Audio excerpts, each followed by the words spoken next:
தேர்தல் பத்திரம் இதுக்கு பாகிஸ்தான்ல இருக்கிறதா சில கட்சிகள் இது பாகிஸ்தான்ல இருந்து வாங்கினது ஏற்கக்கூடியதா, அதை எப்படி பாக்குறது? அதாவது இந்த தேர்தல் பத்திரம் தொடர்பாக பல்வேறு விதமான வதந்திகள் பொய் பிரச்சாரம் நடந்துட்டு இருக்கு. அதில் ஒன்று பாகிஸ்தான் கம்பெனிங்கிறது. தேர்தல் பத்திரங்களை பொறுத்த வரைக்கும் இந்தியாவில் பதிவு செய்யப்பட்டிருக்கக்கூடிய கம்பெனிகளிடம் இருந்து மட்டும்தான் பெற முடியும்.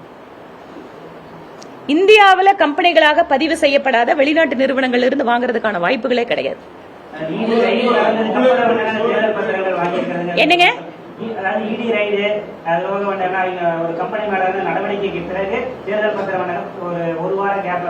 ஒரு சில நிறுவனங்களை பாத்துட்டீங்கன்னு சொன்னா அவங்க எல்லா கட்சிகளுக்கும் நன்கொடை கொடுத்திருக்காங்க. சரி, அப்படி பாத்துட்டீங்கன்னா திராவிட முன்னேற்ற கழகத்துக்கு தமிழ்நாட்டில் நன்கொடை கொடுத்த நிறுவனங்களுக்கு எல்லாம் என்ன கொடுத்தாங்க? இன்னொன்று, நீங்க சொல்ற கேள்விக்கே வரேன். இடி ரைடு வந்தது, இன்கம் டாக்ஸ் ரைடு வந்தது. ரைடு வர்றதுக்கு முன்னாடியும் அந்த நிறுவன கட்சிக்கு நன்கொடை கொடுத்திருக்கு. அப்ப கொடுத்ததுக்கு அப்புறம் ஏதாவது கவர்மெண்ட் போய் பண்ணுமா? அப்படி வேணும்னு பண்ணணும்னு நினைச்சா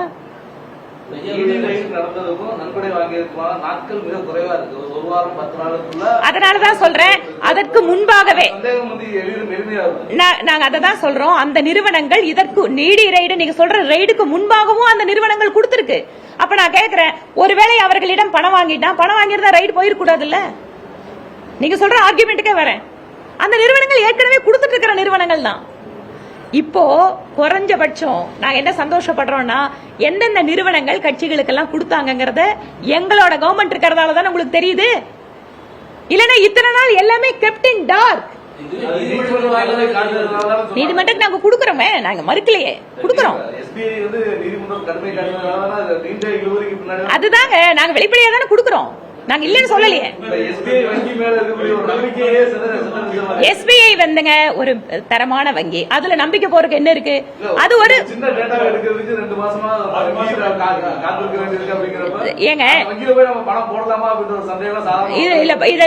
பணம் போடுறதுக்கும் இதுக்கும் என்னங்க சம்பந்தம் இருக்குது? சாதாரண மக்கள் எல்லாம் தெளிவா தான் இருக்காங்க. உங்களுக்கு தான் ஊடகத்துக்காரர்களுக்கு ஏதோ பெரிய பெரிய கேள்வி எல்லாம் வருது. எல்லா டிஜிட்டல் இந்தியாவும் பார்த்திருக்கிறப்போ எல்லாமே அதானி அம்பானிக்கு தான் கொடுத்துட்டு இருந்தாங்க. பட் அந்த கம்பெனியோட ஏர்டெல் பாண்ட்ல ஒரு பேர் கூட இல்ல. சோ இது எதிர்க்கட்சிகளுக்கு ஒரு பெரிய ஏமாற்றமா இருக்கு. நிச்சயமா ஏமாற்றமா தான் இருக்கு. ஏன்னா திரு மோடி அவர்கள் அதானிக்கும் அம்பானிக்கும் தான் கட்சி, அதாவது கவர்மெண்ட்டே நடத்திட்டு இருக்காருன்னு தான் குற்றச்சாட்டு வச்சுட்டு இருந்தாங்க. ஆனா இன்னைக்கு தேர்தல் பத்திரத்துல பார்த்தா நீங்க எந்தெந்த கம்பெனிஸ் கிட்ட எல்லாம் கார்பரேட் வாங்குறது இப்ப மக்கள் பாக்குறாங்க. எந்த விமர்சனத்தை நீங்க எங்க மேல வச்சீங்களோ இன்னைக்கு மக்கள் உங்களை கேட்கறாங்க.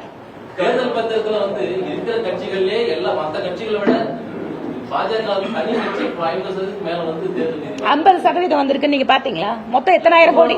என்ன பொதுவா என்னங்க பேசுறீங்க? கணக்கு போட்டுட்டு சொல்லுங்க.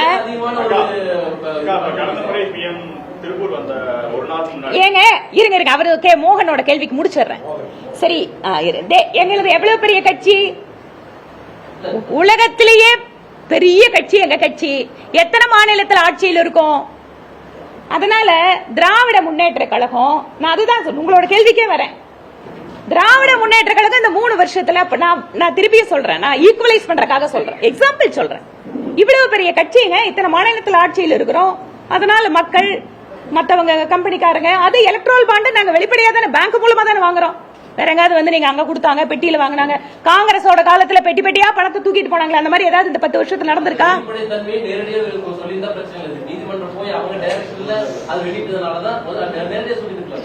சில விஷயங்கள் நீதிமன்றம் சொன்னா கொடுத்துறோம்.